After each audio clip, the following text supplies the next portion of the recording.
Et salut tout le monde, c'est Laureline et bienvenue sur ma chaîne secondaire. Aujourd'hui on se retrouve pour une toute nouvelle vidéo dans laquelle nous allons faire une tier list des films Batman. Donc aujourd'hui on va classer les différents films Batman qui sont sortis à partir de 1989. Donc le premier film Batman qui est sorti, entre guillemets, le premier vrai film Batman qui est sorti, qui a été réalisé par Tim Burton, jusqu'au dernier film Batman qui est sorti, donc de Batman. Et donc on va classer ces différents films. Donc on va commencer tout de suite. Allez, c'est parti!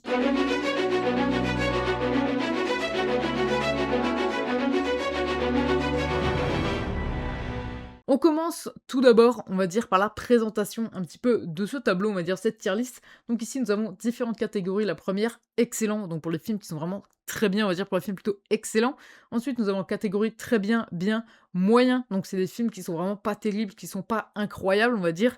Et ensuite, nous avons la catégorie de films mauvais. Ici, nous avons classé dans l'ordre de sortie tous les films Batman, sauf ici Batman v Superman, qui est un petit peu, on va dire, un film Batman sans en être un. Donc je l'ai mis comme ça un petit peu en bonus, c'est pour ça qu'il est à la fin, puisque c'est un petit peu un film bonus, on va dire, de cette vidéo, et donc c'est pourquoi je l'ai mis à la fin, mais sinon c'est rangé, on va dire, dans l'ordre de sortie. Donc on va commencer tout de suite par le premier film Batman, Batman, qui est sorti en 1989. C'est, on va dire, le seul film de cette liste qui s'appelle vraiment juste Batman, qui n'a pas d'autre nom, qui n'a pas quelque chose après, donc c'est vraiment premier film Batman qui est sorti. C'est un film qui est vraiment bien. Personnellement, je les ai découverts un petit peu tardivement, la quadrilogie de Tim Burton et de Joel Schumacher.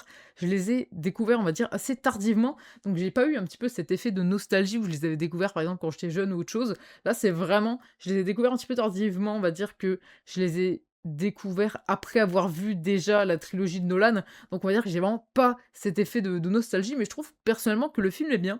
On passe un bon moment en le regardant. Le film est quand même assez, vieux, donc effectivement, on n'a pas le même style d'écriture. Aujourd'hui, on a des styles d'écriture qui sont beaucoup plus dynamiques, on va dire, où il y a plus de choses qui vont se passer. On va avoir plus de super vilains et ce genre de choses, par exemple, habituellement, on va dire, dans les nouveaux films, on va avoir plusieurs super vilains en même temps, alors que là, dans ce film, on a uniquement un seul super vilain qui est le Joker.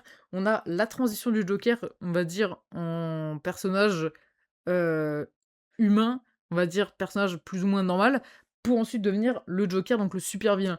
Donc on a vraiment la transition du personnage qui est intéressante. On a un Batman qui est déjà présent avec, le Batman de Michael Keaton et ce, Joker de, Jack Nicholson. Je trouve que le film est vraiment sympa, vraiment très sympa. Après, je trouve personnellement que je le mettrais dans la catégorie bien, parce que c'est un bon film, il est vraiment très sympa, mais je trouve qu'honnêtement, on a quand même des meilleurs films Batman, mais celui-ci a quand même mis les bases de, ce Batman super-héros, donc ça, je trouve ça très sympa. Ensuite, nous avons Batman le défi, où dans celui-ci, on va dire, on a plutôt 2 super vilains. Donc on va avoir Catwoman, qui est un petit peu ce super vilain, mais qui à la fois peut être allié avec Batman, donc c'est un petit peu subtil, on va dire, l'écriture du personnage de Catwoman. Et ensuite, nous avons le Pingouin, qui a un visuel quand même très animal, et je trouve que c'est un petit peu audacieux d'avoir pris, cette direction artistique et je trouve que c'est intéressant. On a un Gotham un petit peu, heu, des années 80, enfin plus non, un petit peu plus quand même, un petit peu plus vieux quand même, on est plus sur de la révolution industrielle, donc je trouve que l'ambiance est sympa, je trouve qu'on a une ambiance très sympa dans ces 2 premiers films Batman, donc je vais le mettre dans bien, puisque c'est vraiment de bons films Batman franchement. Ça se regarde bien, c'est assez sympa, on a une cohérence par rapport aux comics, par rapport à l'univers et je trouve que c'est très sympa et puis le style qui a été choisi également très, gothique, très, pardon, révolution industrielle, je trouve ça vraiment très sympa et franchement, je trouve que c'est des vraiment bons films. Ensuite, nous avons Batman Forever, donc la suite de cette quadrilogie, sauf qu'on a eu un changement d'acteur. Là, on a Val Kilmer qui joue Batman et qui joue également Bruce Wayne. Je trouve personnellement que le film est vraiment très sympa. On a Robin dans le film, on a Batman. Est-ce qu'on a Batgirl? Je ne sais plus, je crois qu'on a que Batgirl peut-être dans Batman et Robin, mais on a l'Homme Mystère joué par Jim Carrey. Franchement, j'aime beaucoup le jeu très expressif comme ça de Jim Carrey qui est très sympa. Nous avons également Double Face qui est quand même, j'ai l'impression, dans mes souvenirs, un petit peu moins présent que par exemple le mystère de Jim Carrey qui prend un petit peu toute la scène comme ça. On a également l'évolution du personnage où à la base c'était Edward Nigma qui ensuite, suite à une expérience, devient l'homme mystère. Je trouve que le film est très bien. C'est un petit peu un film qui est, discuté, où il y a des gens en fait, c'est un petit peu le film, soit on l'aime, soit on le déteste. Je sais qu'il y a beaucoup de personnes qui le détestent et je trouve personnellement, je trouve que le film est très, très bien et je le mettrais dans très bien puisque c'est un très bon film Batman, je le trouve que vraiment le film est très sympa. Donc voilà, je le mettrais personnellement dans très bien, puisque je trouve que le film est vraiment très, très, sympa. Après, je trouve qu'il n'est pas forcément au niveau de ce qui a été fait après, mais après c'est vrai que niveau, temporalité, c'est des films qui sont quand même plus vieux, donc je pense qu'il faut être quand même un petit peu plus indulgent. Après, honnêtement, c'est compliqué parfois de classer des films puisqu'on peut pas, je trouve personnellement, noter chaque film de la même manière. Je trouve que il faut adapter un petit peu sa notation en fonction des films et c'est pourquoi je mets, Batman Forever ici. Mais là, c'est vraiment tout à fait personnel puisque je trouve que le film est très bien et donc c'est pourquoi je le mets ici. Maintenant, nous avons un film Batman et Robin qui, je trouve, niveau personnage est, très intéressant. On a quand même, pardon, Poison Ivy. C'est la première fois qu'on la voit, à l'écran. C'est même, je dirais, la première et dernière fois, on va dire, actuellement, qu'on la voyait à l'écran, donc je trouve ça vraiment très sympa. On a un personnage qui est cool, on a également Bane et Mister Freeze, donc on a pas mal de super vilains. Donc ce côté-là, je trouve, est vraiment très intéressant. Mais on a un Batman joué par George Clooney qui, je trouve, ne colle pas trop avec le style du personnage, que ce soit en tant que Bruce Wayne ou en tant que Batman, pardon, et ça me gêne personnellement que ce soit George Clooney qui joue le personnage, ça ne colle pas avec ce que dégage le personnage, et je trouve ça vraiment très dommage. Donc je vais le mettre dans moyen, puisque le film n'est pas mauvais, c'est pas horrible lorsqu'on le regarde, mais je trouve personnellement que on avait des bons personnages, on avait un potentiel, on va dire, et je trouve ça dommage qu'en fait, ce soit un film qui est sorti plus tard que les autres et qui pourtant était, moins bien. Je trouve ça vraiment dommage. On passe ensuite maintenant à la trilogie de Nolan. Personnellement, je trouve que la trilogie de Nolan est excellente. C'est incroyable ce qu'il a réussi à faire. L'écriture qu'on a du personnage, on est sur un Batman qui est super héros, donc c'est un choix artistique qui a été fait. Donc là, on a Batman Begins, donc c'est un, très bon film Batman. Je trouve personnellement que le Batman Begins est un bon film. On a quand même Ra's al Ghul qui apparaît, je vais dire, pour la première fois, dans un film Batman. Je trouve ça intéressant, c'est un personnage de comics qui est quand même assez important et qui pourtant est un petit peu délaissé dans les films. Donc le voir, c'est vraiment très plaisant. Et puis après, on a également l'Épouvantail. Je trouve que le film est très, très bien. On a les débuts, on va dire, de Bruce Wayne en tant que Batman et je trouve ça vraiment intéressant. Donc je vais le mettre dans excellent puisque je trouve vraiment que c'est, excellent, tout simplement. Ensuite, nous avons, The Dark Knight, voilà, Batman, The Dark Knight, qui est très sympa. Un film un petit peu, que tout le monde aime, j'ai l'impression, parce que c'est un film qui est très bien. Donc c'est un film personnellement que j'aime beaucoup. C'est un film avec, le Joker Heath Ledger qui joue le Joker à la perfection. C'est vraiment incroyable, on a une interprétation du personnage qui est très intéressante. Je trouve vraiment que le film est hyper intéressant. Là, on a un Batman qui est plus installé, qui connaît plus un petit peu, Gotham, on va dire, qui est plus dans son rôle direct de Batman. Là, on avait dans Batman Begins un Batman, on va dire, débutant. Là, on a un Batman qui est quand même bien installé et qui est présent dans cette ville de Gotham et qui est vraiment incroyable, franchement. C'est un film qui est très bien. On a Double Face qui est génial. Franchement, c'est vraiment incroyable avec la transition du personnage qui est à la base Harvey Dent qui devient Double Face avec le Joker et tout. C'est très très sympa. Donc, je mettrai le film dans excellent puisque, comme je l'ai dit, j'adore cette trilogie de Nolan. Ensuite, nous avons, The Dark Knight Rises, donc le troisième, on va dire, de cette trilogie de Nolan, qui est vraiment très, très bien. C'est un très bon film, je trouve, personnellement, que, The Dark Knight Rises raconte également quelque chose. En fait, on a vraiment une continuité. Nous avons le premier film, les débuts de Batman, le, 2e film, on va dire, lorsque c'est un Batman accompli, on va dire, et le troisième film, c'est un petit peu la fin de Batman, l'essoufflement un petit peu de la légende, et je trouve ça intéressant de la manière dont il a été amené. On a quand même un petit peu teasé une suite avec le Robin, même si bien sûr il n'y a pas eu de suite, mais avec Robin, pardon, nous avons teasé une suite. On sait que, on va dire, on peut s'imaginer un petit peu la suite, ça c'est intéressant. On a un personnage qui est un petit peu vieillissant, qui est affaibli, et donc on voit un petit peu ce côté plus humain de Batman, et je trouve ça intéressant. Le film est très bien. Nous avons Bane, donc on a en fait un personnage donc de Bane, qui est quand même assez, violent et qui est assez fort, on va dire, et là, nous avons notre Batman qui est assez affaibli et donc en fait, on a ce truc où, Batman doit vraiment chercher dans ses derniers retranchements pour essayer de vaincre Bane, en fait, et qui a fait alliance avec l'épouvantail, donc Crane et tout. C'est vraiment intéressant, je trouve que le film est très bien. On a également Catwoman qui a une importance dans le film et je trouve vraiment que le film est excellent. Donc je vais le mettre ici dans excellent parce que le film est vraiment très, très bien, très sympa. Franchement, cette trilogie est vraiment incroyable, je trouve. C'est vraiment une continuité une continuité comme ça dans cette logique et je trouve ça vraiment très, très bien. On continue ensuite avec un film très différent des autres, puisqu'il s'agit de Batman. C'est un film dans lequel ils ont choisi de faire de, Batman, non plus un, super-héros comme on l'a vu dans les films précédents, mais un personnage de comics, donc ce Batman détective. C'est un choix qui est intéressant, je trouve personnellement. C'est un film qui joue vraiment avec ce côté, détective. On a quand même un petit peu d'action et donc pour ce côté, super-héros, on a quand même des scènes marquantes qui sont très sympas. On a franchement, hem, un super vilain qui est intéressant. Je veux dire, par exemple, le mystère est vraiment très intéressant. Il est présent sans être présent, c'est plus, on va dire, une présence pas physique, mais on va dire, une présence qui oppresse un petit peu pendant tout le film et ça, c'est hyper intéressant. On a vraiment ce côté corrompu de Gotham qui est exploré, qui est quand même un petit peu moins exploré dans la trilogie de Nolan et encore moins exploré dans, la quadrilogie de Tim Burton. Je trouve vraiment que le film de Batman a su vraiment, être, cohérent par rapport aux comics et a su un petit peu changer de ce côté super-héros qu'on avait l'habitude de voir, avec lequel on a été habitué avec la quadrilogie, de Tim Burton, avec la trilogie de Nolan.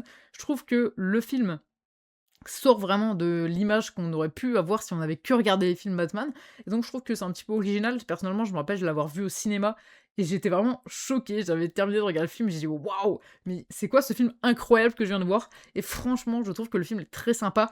Le seul problème, c'est que c'est un, film, comme je l'ai dit, en fait, c'est à la fois un point positif et négatif. C'est le fait que ce soit un Batman, qui est plus, on va dire, non, je cherche le nom, hem qui est plus «enquêteur» entre guillemets, plus détective, voilà, c'est le mot que je cherchais, il est plus détective que super-héros, donc on va avoir un peu moins d'action et plus d'enquête, ce qui est intéressant, mais lorsqu'on regarde le film, on va dire beaucoup de fois, on va quand même avoir cette, impression en fait qu'on connaît en fait toute l'histoire. On sait lorsqu'il est sur la bonne piste ou sur la mauvaise piste, on sait qui est finalement, le criminel, qui est «le méchant» entre guillemets et donc on apprécie un peu moins je trouve, alors que des films de super-héros, dans tous les cas, il y a de l'action, donc on apprécie toujours autant. Mais là, on apprécie un petit peu moins. Là, un Batman qui est enquêteur, on peut donner l'exemple donc d'un roman policier. En fait, par exemple, en roman policier, on va le lire la première fois, on va avoir des suspicions, on va dire c'est peut-être lui ou peut-être celui-ci est assez louche quand même, on peut avoir des sortes de suspicions sur différents personnages. Et à la fin, lorsqu'on apprend qui est on va dire, le réel criminel, on va dire, dans une affaire, criminelle, on va dire: «OK, c'est lui». Donc ensuite, on peut relire le roman policier, on peut dire: «OK, mais en fait, il y avait des indices là, là et là, OK». Mais ensuite, si on le relit encore plusieurs fois, à un moment donné, on a compris, en fait, où étaient les indices, qui était le criminel et je trouve qu'à un moment donné, ça a moins de saveur. Et ben là, c'est pareil pour The Batman où en fait, à force, on voit, OK, il y avait des indices par-ci par-là pour deviner qui c'était, mais pourtant, à force de le voir, en fait, on connaît les indices, on sait quand il est sur la bonne ou la mauvaise voie et donc je trouve que on apprécie un petit peu moins, même si le film reste vraiment très sympa et donc je vais le mettre quand même dans excellent parce que l'expérience que j'ai eue la première fois que j'ai vu ce film, c'était vraiment une expérience incroyable. Puis plutôt les premières fois où je l'ai vu, je trouvais ça vraiment incroyable et franchement, c'est un film qui est très bien. J'attends avec impatience la suite, le de Batman 2. Est-ce qu'ils vont rester dans ce style très, très détective ou s'ils vont partir plus sur un Batman super-héros? Puisque là, on a quand même les débuts aussi de ce personnage qui se cherche un petit peu et donc ça peut, influencer un petit peu sur la suite si, par exemple, c'est un personnage qui devient plus accompli, donc peut-être dans The Batman 2, comme on pourrait l'avoir, on va dire, là, nous l'avions eu dans, The Dark Knight, on a un Batman plus accompli. Ça peut être le cas également, dans The Batman 2, on va dire, partie 2, je crois que c'est. Donc voilà, ça peut être vraiment très sympa et ensuite, nous avons Batman v Superman, un film Batman qui est, assez intéressant. On a dans l'univers de Zack Snyder, donc dans le DCEU, un univers qui est déjà très sombre. Même pour Superman, nous avons un univers très sombre. Personnellement, j'avais vu Man of Steel, j'étais vraiment pas fan. C'est pas, vraiment l'image que j'ai, on va dire, de Superman et l'image que j'ai vue dans les comics et donc je trouvais que ça collait pas trop, donc j'avais pas vraiment apprécié. Mais ce Batman v Superman, je l'avais vu après avoir vu, Man of Steel, ce qui était, logique, mais je m'attendais à quelque chose de pas incroyable, mais lorsque je l'ai vu, je me suis dit: «Moi, c'est très sympa». J'avais bien aimé, donc je trouve que le film est sympa. On a un Batman qui est très sombre, vraiment très, très sombre et nous avons un Superman qui est très sombre, donc on a vraiment cet univers de Gotham qui est présent. On a un petit peu ce, côté très, humain, on va dire, très humain de Superman qui va donc être obligé de confronter comme ça Batman et ensuite on va avoir une histoire qui, je trouve, est intéressante. On a une vision qui est différente quand même des autres films. Je trouve que c'est intéressant, on va dire que ça a le mérite d'exister, même si en vrai c'est très bien. Je vais le mettre dans très bien, voilà, parce que je trouve que le film est sympa. C'est, on peut pas dire que c'est mieux que, Batman et Batman le défi, mais c'est très différent et ce que je disais avant, on peut pas noter un film, je trouve, toujours sur la même échelle. C'est pourquoi je trouve qu'il est mieux parfois de les noter sur des échelles différentes et donc là, c'est un classement, même on pourrait pas dire qu'un film, on va dire, est mieux que l'autre, à part que tous les films ici sont meilleurs que Batman et Robin, ça oui, mais il y a des films qui parfois sont en dessous, mais parce que ils sont parfois, on va dire, trop anciens pour vraiment être différents. Peut-être que si Batman, le premier Batman ou Batman le défi serait sorti aujourd'hui, on aurait un film qui serait très différent, vraiment, incroyable, voire mieux peut-être que ce Nolan, je ne sais pas. Mais vous voyez que en fait, ça dépend de plein de facteurs et donc je pense que là, on a quelque chose qui est quand même assez intéressant et donc je trouve que le Snyderverse et il y a des très bons films, des films qui sont vraiment moins bons, mais celui-ci fait partie des très bons films, il est vraiment très sympa, ça se regarde très bien. On a vraiment, une histoire qui est racontée, qui est très sympa. On a, ce côté, très sombre qui est assez sympa. Mais après, je pense quand même que la trilogie de Nolan et de Batman sont quand même largement au-dessus. Ensuite, Batman Forever, on va dire, n'est pas au même niveau que, Batman v Superman, mais sont tout de même tous 2 de très bons films. Ici, nous avons de bons films qui se regardent très, très bien. Ils sont très sympas, mais le fait qu'ils soient aussi anciens, je trouve que, ça apporte déjà un style graphique qui est intéressant, mais on n'a pas forcément le même style d'écriture qu'aujourd'hui, donc ça va raconter quand même moins de choses. Et puis après, celui-ci est un film loupé honnêtement. C'est un petit peu dommage, je pense qu'ils auraient pu faire quelque chose de mieux, mais après je trouve que les personnages sont quand même assez, sympas, mais globalement, le film ne reste pas incroyable. Donc voilà un petit peu pour le classement. Sinon aussi niveau, tenue, celui-ci est vraiment pas incroyable niveau, tenue de Batman et de Robin, c'est vraiment pas incroyable. Dans Batman Forever, je crois que c'est pas incroyable non plus, mais c'est vrai que les tenues étaient mieux dans les Batman là, dans ceux-ci là, de Tim Burton. Après ceux-là, franchement, toutes les tenues là, je trouve, sont très cool. Et puis, celle-ci aussi est bien. Ça ressemble un petit peu à celle de Absolute Batman, mais en moins quand même, en moins énervé, on va dire. Donc voilà un petit peu pour, ce classement. Il y a aucun film qui sont mauvais, honnêtement. Les films Batman sont, selon moi, tous, très bien. Donc voici un petit peu pour ce classement. N'hésitez pas, à dire votre classement en commentaire, ça peut être intéressant. Je pense que c'est très probable que vous n'ayez pas le même avis que moi. Par exemple, Batman Forever est quand même un film qui est assez, discuté, où il y a des gens qui l'aiment ou qui le détestent et donc c'est un film que vous pouvez classer différemment comme plein d'autres films. Donc voilà un petit peu pour cette vidéo, j'espère vraiment que celle-ci vous aura plu. Donc si c'est le cas, n'hésitez surtout pas à la liker ainsi qu'à vous abonner en activant la cloche, c'est vraiment super important. Donc on se retrouvera mercredi prochain à 14 h pour une toute nouvelle vidéo. En attendant, je vous souhaite un joyeux Noël. Allez, salut!